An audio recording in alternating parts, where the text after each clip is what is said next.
Aquesta novel·la es diu Les dones de la principal. Explicar de què va és una mica difícil, però diguem que està situada en un territori que es diu l'Abadia, que no és el Priorat, en un poble que es diu Pous, que no és Porrera, amb una capital a la vora que es diu Rius, que no és Reus, i Felius, que no és Falset.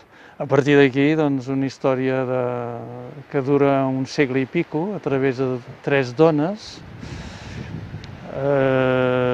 diguem, 3 dones poderoses, dintre d'un ambient menestral, com afronten les seves vides i s'hi barregen coses estranyes que jo he de tenir molt temps per explicar. És veritat, però, que quan portava molt poques pàgines, i ja des del principi, la dona era fonamental. A mi m'agradava explicar la primera idea que vaig concebre després de començar a escriure ja era explicar 3 dones amb 3 generacions diferents, com s'afrontaven al fet de ser dona en un poble i a més de ser una dona poderosa, que malgrat el privilegi també comporta serioses dificultats en el seu temps, no?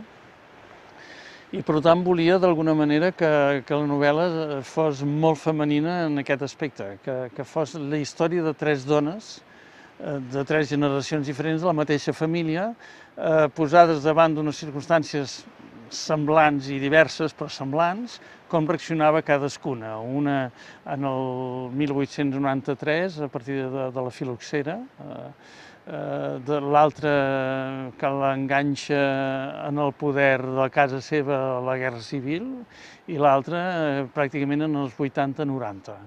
I com una dona poderosa reaccionava com a dona davant dels embats socials. O sigui, la primera dona es refugia amb unes idees molt carques per sentir-se protegida, etc. Això a la novel·la s'explica millor que no, espero, que ho faig jo ara. L'altra dona és una dona que ja té ganes de tancar moltes coses, però que s'aprofita de tot l'aixopluc que li dona el seu estatus de privilegiada després de la Guerra Civil, i l'altra ja és una del maig 68, etc., que fins i tot reconeix els seus privilegis amb remordiments.